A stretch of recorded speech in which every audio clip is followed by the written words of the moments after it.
नमस्कार दोस्तों, स्वागत है आपका हमारे ओनली शिक्षा के यूट्यूब चैनल में। डेट है आज की 20 अक्टूबर 2020 और ये है हमारा प्रीलिम बूस्टर्स का सेशन। देखते हैं कि आज हमको यहाँ पे कौन से अफेयर्स को डिस्कस करना है। यहाँ पे जो फर्स्ट दिया उसका नाम है असम मिज़ोरम क्लैश। अभी रिसेंटली में असम मिज़ोरम के बॉर्डर्स पर रिसेंटली में क्लैश हुई जिसमें बहुत ज़्यादा वायलेंस हुआ और ये इशू अभी से नहीं, पास से ही चलता आ रहा है असम मिज़ोरम के डिस्प्यूट से। असम तो देखते हैं इसके बारे में क्या बोला जाता है। असम नॉर्थ ईस्ट रीजन में एक सेंटर में स्टेट है जिसका बॉर्डर काफ़ी छोटी छोटी स्टेट्स के साथ शेयर होता है, जिसमें बॉर्डर्स को लेकर पहले से ही विवाद चलता आ रहा है। और जो मिज़ोरम है उस स्टेट्स की बाउंड्रीज़ को बंगाल ईस्टर्न फ्रंटियर 1873 के तहत बनाया गया था और inner line of the Lushai hills 1993 के अंतर्गत बनाया गया इस मिज़ोरम स्टेट्स का बॉर्डर को। 1962 में असम स्टेट्स में से ही आसपास की अन्य स्टेट्स बनी और वह उनकी बाउंड्रीज़ भी बनी थी असम में से, क्योंकि उन स्टेट्स को पहले ट्राइबल एथनिक ग्रुप्स द्वारा कंट्रोल किया जाता था, जहाँ पर इन रीजन्स में कन्फ्लिक्ट रहता था और पीस था ही नहीं जिसमें असम में सबसे ज़्यादा कन्फ्लिक्ट था, क्योंकि असम एकदम सेंटर में था जिस कारण। लेकिन इंडिपेंडेंस के बाद अन्य स्टेट्स का बनना स्टार्ट हुआ जिसमें असम के आसपास अन्य स्टेट्स बनी, उनकी टेरिटरीज़ बनी।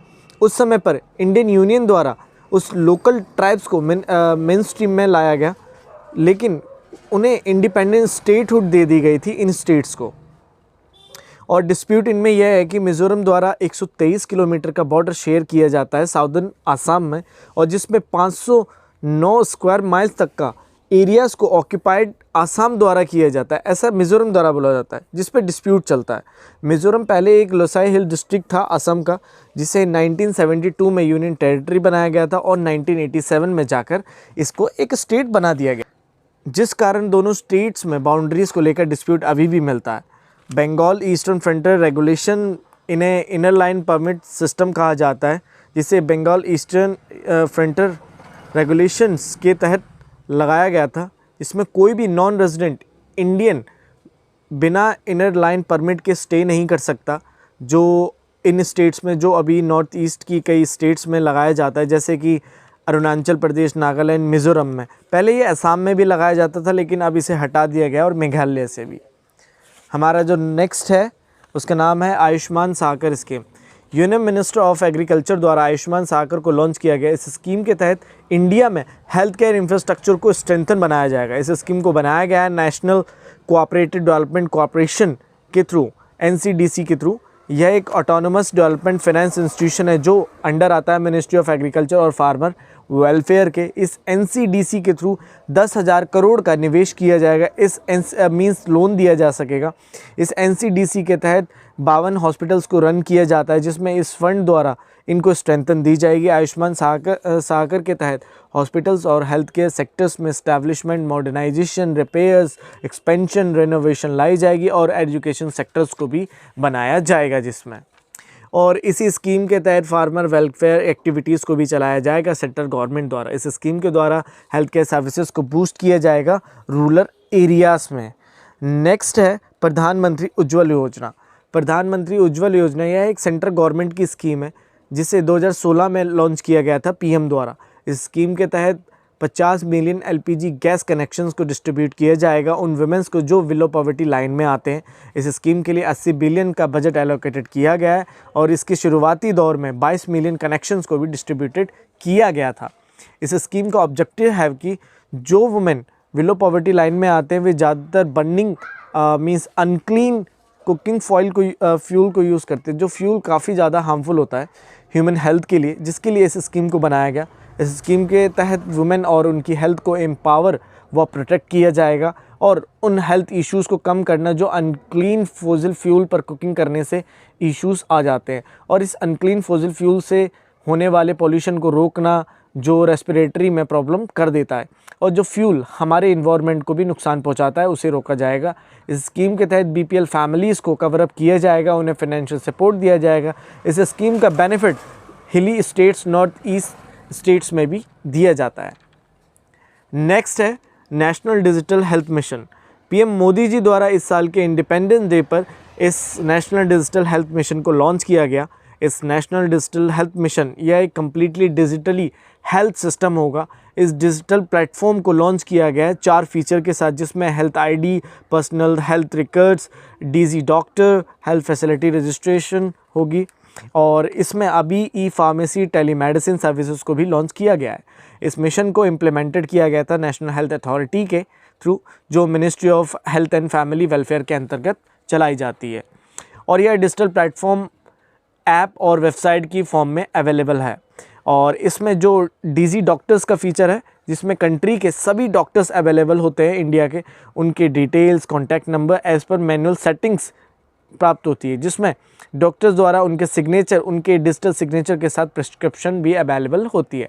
हेल्थ आईडीज़ भी होंगी इसमें पेशेंट की, जिससे संबंधित सारी जानकारी होगी पेशेंट की हेल्थ की सारी, और यह हेल्थ आईडी के द्वारा ही हेल्थ रिकॉर्ड्स प्राप्त होंगे। और इस आईडी को क्रिएट करने के लिए बेसिक डिटेल और आधार नंबर आवश्यक होगा।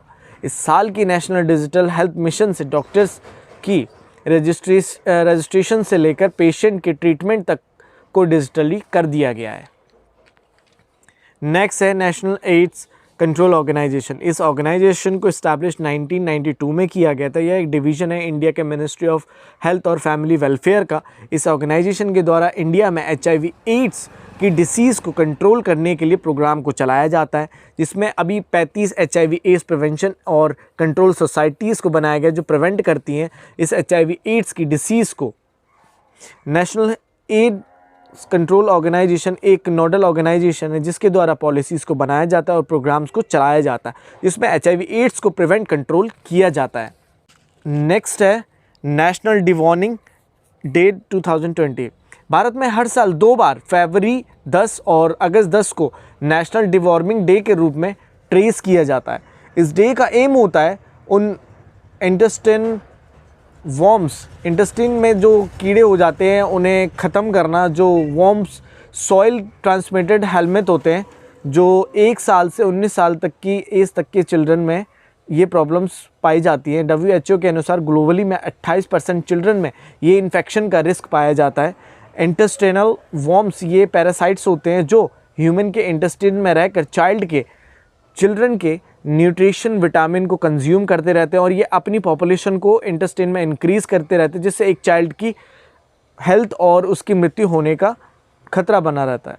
और यह वॉर्म का इन्फेक्शन एक सॉइल की वजह से ट्रांसमिटेड होता है, क्योंकि यह वॉर्म अपने एग्स को ले करते हैं लोकल इन्वायरमेंट में, जो कंटामिनेट करता है सॉइल को, और सॉइल से कंटामिनेट हो जाता है फूड और वाटर। अगर चाइल्ड उस मिट्टी को टच करता है, अगर उस मिट्टी को खाता है, जिसके कारण उसको ये प्रॉब्लम होती है, इन्फेक्शन स्प्रेड होता रहता है चाइल्ड में, जिसके लिए इस डेज़ पर अवेयरनेस फैलाई जाती है। हैंड वॉश की प्रतिक्रिया को अपनाया जाए, खाने से पहले, खाने के बाद में हाथ को धोया जाए, क्लीन रहा जाए, क्लीन इन्वायरमेंट में बैठा जाए, और ज़्यादा से ज़्यादा टॉयलेट का यूज़ किया जाए, खुले में डिफेकेशन ना किया जाए। इस डे पर अवेयरनेस ये सब चीज़ें फैलाई जाती हैं। इन प्रतिक्रियाओं को अपनाने से इस इंटेस्टाइनल वॉर्म की प्रॉब्लम को रिमूव किया जा सकता है सोसाइटी से।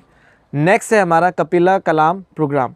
यूनियन एजुकेशन मिनिस्टर द्वारा Kapila Kalam programme for intellectual property literacy और अवेयरनेस कैंपेन प्रोग्राम को लॉन्च किया गया है 15 अक्टूबर 2020 को। इस प्रोग्राम को launch doctor APJ Abdul Kalam की 89th बर्थ एनिवर्सरी पर किया गया है।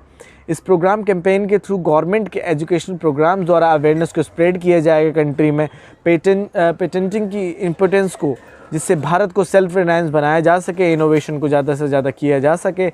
और मिनिस्ट्री द्वारा लीड किया जाएगा इंटेलेक्चुअल प्रॉपर्टी लिटरेसी वीक को 15 अक्टूबर से लेकर 23 अक्टूबर तक। इस कैंपेन के थ्रू स्टूडेंट द्वारा एजुकेशन को परस्यू कराया जाएगा हायर एजुकेशनल इंस्टीट्यूशन में, जिससे उन्हें उनके राइट्स से जागरूकता मिले और उनके द्वारा इनोवेशन की जा सके अच्छे से। नेक्स्ट है हमारा भारतमाला परियोजना। भारत की गवर्नमेंट द्वारा अभी 2921 किलोमीटर तक के हाईवे को कंस्ट्रक्टेड किया गया भारतमाला परियोजना के तहत।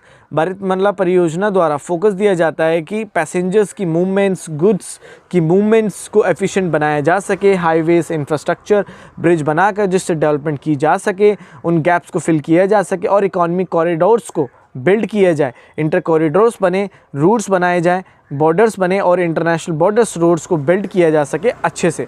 अभी तक 322 प्रोजेक्ट्स को बनाया गया है भारतमाला परियोजना के तहत। भारतमाला परियोजना एक सेंट्रल स्पॉन्सर्ड योजना है जिससे रोड और हाईवे प्रोजेक्ट्स के लिए फंडेड किया जाता है। इसी परियोजना के तहत रूरल एरियाज़ और दूरी वाले एरियाज़ में डेवलपमेंट की जाती है। उन ट्राइबल और बैकवर्ड एरियाज़ में उन्हें कनेक्टेड किया जाता है रोड्स और डेवलपमेंट के थ्रूज़ और हाईवेज़ के थ्रूज़। इस भारतमाला को इस्टेब्लिश 2015 में किया गया था भारत में। तो ये था गाइस हमारा प्रीलिम बूस्टर्स का एक discussion. Thank you very much and I hope आपको समझ आया। अगर आपको समझ आया तो प्लीज़ वीडियो को लाइक, शेयर एंड सब्सक्राइब ज़रूर करें। Thank you very much.